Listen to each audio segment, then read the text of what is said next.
the Chiloquin, Oregon, very, extreme fire risk in my eyes. We've had the 242 Labor Day fire that started up in Collier Park. It went, I want to say about 12,000 acres in a matter of a couple shifts. We have really tall vegetation here, 6 to 8 feet tall bitter brush. This area hasn't been managed very well. It grows back pretty thick. A lot of folks just don't have the means to continue maintenance. So, most of the brush is continuous all the way up to the house. There's, continuous tree canopies all the way to most houses. Very prone to large wildfires. Well, we had the 242 fire, and in the wake of it, just like everybody else, we were panicked. Come the next morning, we're like running just lawnmowers around the properties and running up to our neighbors' houses with chainsaws and cutting down trees next to them because everybody was really close together and the whole area was overgrown.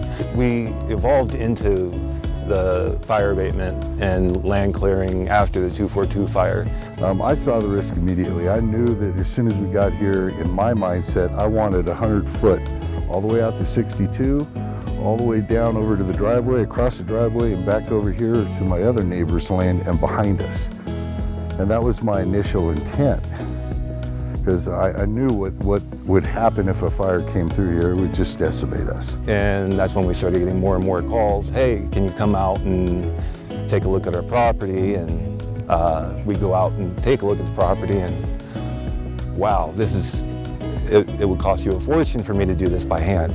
And that's when I told Jennifer, my wife, I want to go out and buy some heavy equipment so we can do this for a reasonable price and let people save money. When I got the equipment, I just started clearing people's properties and helping them out.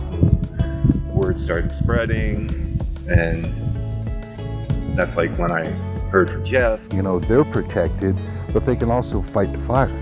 Hopefully it would jump this and they'd be able to save our house. That's what we accomplished. If you look around, we have less than 4 inches of growth all the way around the property. He had no defensible space. Everything was 6, 7 feet tall. We typically get quite a bit of snow, and so you have to wait until that melts away, and then everything dries out, and then before you know it, it's fire season. So there's a short window to do work in, and so when it's too wet, you're not going to be able to, mulch up the fuel as you would when it's dry. You don't want to come in and cause ruts, and I think that's what Jesse, was great, is that he made sure that he wasn't coming in and just disturbing, the entire property when it was the wrong season. Yeah, he started, I think it was April 11th, and finished on May 3rd or 6th. Yeah, he made his deadline, and he knew it was important. But I did tell him we have to clear cut something that the fire department, when they show up, I want to be able to come here. If it's burning that way and the winds are blowing 80 miles an hour, I want them at least have somewhere to land so they don't, they're protected. They both have worked well together to reduce the risks of wildfire. They concentrated near the home of defensible space, and then beyond that defensible space, they've gone and made sure that areas are left for wildlife. Deer are going to come through here. They're going to love the new regrowth that they're going to see in the spring, as well as the brush that comes up, and they still have cover down in the meadow area. Just hide from predators, as from a deer all the way down to a little chipmunk. So yeah, their attention to detail, Jesse's attention to detail, I think, is what met the landowner's objectives. It's so hard out here in Chiloquin there's very few people working out here.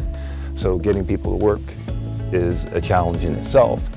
So I feel that we are a reliable company. We're a company that benefits our community, and we are needed out here. He's got a work ethic that kind of mirrors the way I was when I was younger, and I really kind of fell in love with him in that regard. When you find someone like him, you nurture that, and you let it grow, and you try to help them, succeed. And he's a good man. So some of the challenges that some of these operators in the Chiloquin area have to face is funding. So when they're going through NRCS funding, they aren't paid until the work is done. And you know, other challenges, you know, inflation. So that was an unforeseen that he needed to manage. And there was never a time that he said he was going to stop the work. I know what it's like to have a budget, to have, you know, the concerns of paying your crew. Me and Jennifer, my wife, feel that we're doing our community a service. And when we get calls from people, we're not looking just to, hey, it's another job. We're protecting everybody else around us. Very important to have somebody that's centered in this community to do this kind of work. We can make the properties look nice, make it fire defensible. Very dedicated. And I know that's because of the workload and the people that he's made commitment to.